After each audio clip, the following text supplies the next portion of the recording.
शुरुआत होती है आर्थर नाम के एक ऐसे खतरनाक कॉन्ट्रैक्ट किलर से जो दुनिया के सबसे सुरक्षित ठिकानों में घुसकर खतरनाक माफियाओं को मौत के घाट उतार देता है।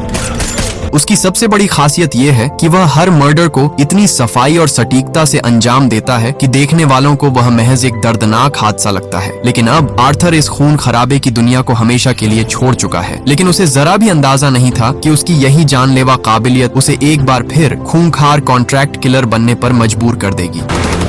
इसके बाद हम आर्थर को एक बेहद आलीशान रेस्टोरेंट में देखते हैं। तभी एक अनजान और बेहद खूबसूरत महिला उसके पास आई जो आर्थर को 3 खूंखार सरगनाओं की सुपारी का जिम्मा सौंपने आई थी। इतना सुनते ही आर्थर समझ गया कि अब उसकी पहचान पूरी तरह उजागर हो चुकी है। तब वह आसपास के लोगों और जगह का जायजा लेने लगा। तभी उसकी नजर आम लोगों के बीच छिपे भारी भरकम गुंडों पर गई जो सिर्फ उस महिला के इशारे का इंतजार कर रहे थे। ये देखकर आर्थर ने महिला की पहचान के तौर पर उसकी एक तस्वीर खींच ली, जिससे महिला इतनी बौखला गई कि अपनी छिपाई हुई पिस्टल निकालने लगी। तभी आर्थर ने बिना एक पल गंवाए सीधे टेबल से उसका सिर फोड़ दिया, जिससे महिला वहीं पर ढेर हो गई। इसके साथ ही बाकी गुंडों ने भी आर्थर पर हमला बोल दिया। लेकिन आर्थर ऐसे न जाने कितने जानलेवा मिशनों को अंजाम दे चुका था, इसलिए ये मामूली गुंडे उसके सामने बच्चे थे। पलक झपकते ही उसने सभी गुंडों को धूल चटा दी। लेकिन आर्थर अच्छी तरह जानता था कि एक प्रोफेशनल कॉन्ट्रैक्ट किलर अपने पीछे कभी कोई सबूत नहीं छोड़ता, इसलिए उसने सबसे पहले अपनी बोट को विस्फोट करके पूरी तरह तबाह कर दिया। इसके तुरंत बाद अपनी सभी फोटो और पासपोर्ट भी जलाकर हमेशा के लिए मिटा दी और सीधा थाईलैंड के एक सुनसान टापू पर अपने पुराने दोस्त के पास चला गया। कमरे में पहुंचते ही उसने बेड हटाया और उसके नीचे से एक ब्रीफकेस निकाला जिसमें अलग अलग देशों के पासपोर्ट, मोबाइल और नई पहचान से जुड़ा सामान रखा था। उसने ब्रीफकेस से एक पिस्टल और अपना एडवांस इलेक्ट्रॉनिक डिवाइस निकाला, जिससे जल्द ही उसे पता चल गया कि दंगारोधी महिला एक खतरनाक गैंगस्टर की राइट हैंड है। लेकिन अब वह बेफिक्र था क्योंकि उसे लग रहा था कि अब वह इस आइलैंड पर पूरी तरह सुरक्षित है। लेकिन राहत की सांस लेने से पहले ही उसने देखा कि हथियारबंद गुंडों का एक गिरोह उस पर नजर रखे हुए है। यह देखकर वह समझ गया कि अब उसके